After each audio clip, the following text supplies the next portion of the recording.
Romanos capítulo 5, a partir do versículo 12, foi onde nós paramos no nosso último estudo e é o ponto de partida para o estudo de hoje, né? A morte em Adão e a vida em Cristo. Diz assim: portanto, da mesma forma como o pecado entrou no mundo por um homem, pelo pecado a morte, assim também a morte veio a todos os homens, porque todos pecaram. Pois antes de ser dada a lei, o pecado já estava no mundo, mas o mundo não é levado, mas o pecado não é levado em conta quando não existia a lei. Todavia, a morte reinou desde o tempo de Adão até o de Moisés, mesmo sobre aqueles que não cometeram pecado, semelhante à transgressão de Adão, o qual era o tipo daquele que havia de vir. Nós iremos por partes. Primeiro ponto que nós iremos analisar esta noite são esses. E eu quero começar dizendo a vocês o que a palavra de Deus nos revela. Quem pecou foi o homem, não foi Deus. Parece bem óbvio, não? Parece bem óbvio que quem pecou foi o homem e não Deus. E alguém vai dizer: pastor, mas por que o senhor vem falando algo tão óbvio como esse? Porque tem muitas pessoas vivendo como se a culpa fosse de Deus. Tem muitas pessoas que estão sob sofrimento, angústias e dores e que acabam por responsabilizar a Deus pelo que acontece, por considerarem que não é justo uma pessoa boa passar por coisas ruins. E se nós analisarmos o que diz a palavra de Deus, que foi o que nós aprendemos ao longo desse estudo de Romanos, é que não existe nenhuma pessoa boa, nenhum sequer. Todos pecaram. Depois que o pecado entrou no mundo por um homem, ou seja, Adão, né? E pelo pecado a morte, assim também a morte veio a todos os homens, porque todos pecaram. O pecado, ele passou então a ser uma herança. Todos os homens, a partir de Adão, nasceram agora com a semente do pecado em seu coração. Essa semente que, mediante o entendimento, mediante o conhecimento, ela é desenvolvida e ela acaba por brotar e dá vida ao pecado. E por sua vez gera a morte. A Bíblia, a palavra de Deus, a lei, ela tem como finalidade, antes de qualquer coisa, mostrar para o homem o seu pecado, mostrar para o homem o seu erro, a sua falha. Porque como eu posso me arrepender do que eu não vejo? Como eu posso me arrepender do que eu não reconheço, do que eu não sinto, do que eu não tenho? Então, a partir de Adão, todos os homens agora tornaram-se pecadores e, consequentemente, ficaram à mercê da morte. O que para muitos pode parecer um ato de injustiça, porque algumas pessoas podem afirmar: mas quem pecou foi Adão, e o que eu tenho a ver com o pecado de Adão? O que eu tenho a ver com o que eles fizeram, gente, lá no Éden? E a resposta é bem óbvia: nada. Você não comeu do fruto, ok? É compreensível isso.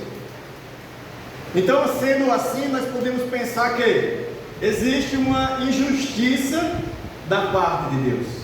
Se não foi você que cometeu o pecado, como pode então você ser agora um responsável ou sofrer as consequências do pecado cometido por outro?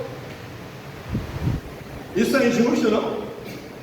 Quando você passa a olhar por essa visão, parece ser algo injusto. Mas quando você passa a compreender a visão de Deus, e que é maravilhosa, o que é que ele vem dizendo? Entretanto, diz no versículo 16, não há comparação entre a dádiva e a transgressão. De fato, muitos morreram por causa da transgressão de um só homem. Mas a graça de Deus, isto é, a dádiva pela graça de um só, Jesus Cristo, transbordou ainda mais para muitos. E aqui o que o Senhor revela a cada um de nós esta noite. Meu querido irmão, é verdade, você não comeu o fruto proibido. Então vamos fazer o seguinte: você também não vai para a cruz. Cristo foi para a cruz no seu lugar. E se você hoje acha injusto, tudo bem, você não precisa continuar carregando este peso sobre os seus ombros. Você pode depositar os seus pecados em Cristo e se tornar agora uma nova criatura. E com isso, Deus demonstra a sua justiça e o seu amor. Assim como por um homem entrou o pecado, ou seja, por Adão, também por um homem entrou a dádiva da vida, ou seja, por Cristo. E olha a maravilha aqui, olha a bênção de Deus que hoje nos é proporcionada, gente. Olha o agir poderoso do Senhor, demonstrando amor, graça, misericórdia, bondade para com o seu povo, para com o povo pecador que somos nós, abrindo uma porta através de Cristo, para que aqueles que estavam sob a opressão do pecado agora possam ser libertados e ter os seus pecados perdoados e ter as suas dívidas todas apagadas, sem levar em consideração o seu pecado, sem levar em consideração o seu erro, a sua falha. Deus nunca levou em consideração isso. Ele simplesmente decidiu amar o seu povo. Ele simplesmente decidiu cuidar do seu povo, dando algo maior do que o pecado. Porque é isso que a palavra do Senhor nos ensina, que a graça de Deus, ela é maior do que os nossos pecados. A graça e a misericórdia do Senhor, elas sempre serão maiores do que os nossos pecados. É por isso que eu falei aquela frase da última vez aqui para os irmãos. O que condena o homem não é os seus pecados. O que condena o homem é rejeitar a graça de Deus. O que condena o homem é não querer ser perdoado, é achar que não precisa do perdão, é achar que é bom, ou que, não, mas o que eu faço não prejudica ninguém, ou isso ou aquilo. Gente, quem deve dizer o que é certo e o que é errado, não somos nós, porque nós somos pecadores. Quem determina o que é certo e o que é errado é Deus. Então é para Ele que devemos sempre olhar no momento de dúvida. É para Ele que devemos olhar, sempre para Ele que devemos buscar uma referência. Olha o que diz, versículo 16: não se pode comparar a dádiva de Deus com a consequência do pecado de um só homem. Por um pecado veio o julgamento que trouxe condenação, mas a dádiva decorreu de muitas transgressões e trouxe justificação. Olha, um pecado, é o que diz, trouxe a condenação. Ok? Mas a dádiva de Deus não foi sobre um pecado, foi sobre vários pecados, foi sobre várias transgressões. Porque Deus, Ele não perdoa um pecado. Quem dera tivéssemos apenas um pecado. Deus, Ele perdoa as nossas transgressões. Deus perdoa através de Cristo as muitas transgressões. E assim como pela transgressão de um homem reinou a morte, por meio dele, muito mais aqueles que receberam a Deus a imensa provisão da graça. O que o apóstolo Paulo está querendo dizer aqui é que para cada ação do pecado, Deus manifestou uma porção dobrada de graça. Entenderam isso ou não? Para cada ação ou transgressão, Deus em Cristo concedeu graça abundante. Com isso, o Senhor demonstra para o seu povo que Ele é um Deus de justiça e que somente Ele tem o poder para justificar e perdoar os nossos pecados. Não é a lei, não é as obras, é Deus.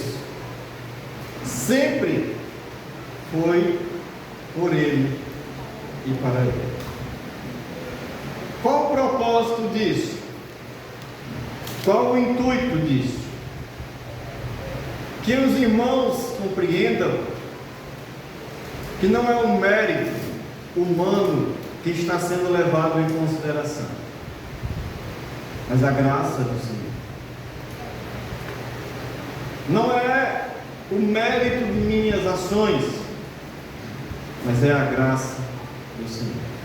Porque por mais que minhas obras e transgressões sejam, aliás, por mais que minhas obras sejam boas, as minhas transgressões, elas sempre serão maiores. Infelizmente.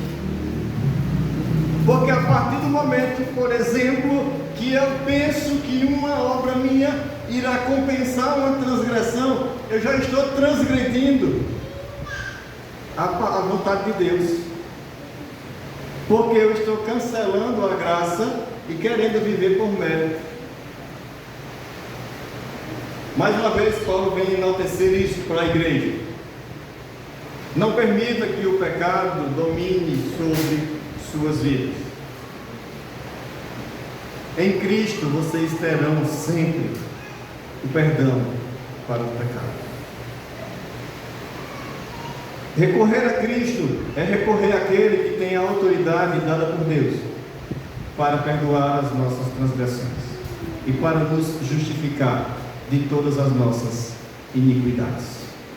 E assim temos uma vida transformada pelo sangue do Cordeiro, e não uma vida transformada pelas nossas obras, porque o que nos purifica não são as obras, mas o amor de Deus manifestado em Cristo Jesus. Amém? Que Deus possa nos abençoar. Hoje nós iremos parar por aqui. Esperamos no Senhor que de alguma maneira esta palavra possa nos ajudar a evoluirmos como cristãos, a pensarmos na vida de uma visão diferente da que temos hoje, olhando para nossas vidas e olhando para a graça do Senhor manifestada para cada um de nós. Amém? Vamos orar em nome do Senhor Jesus.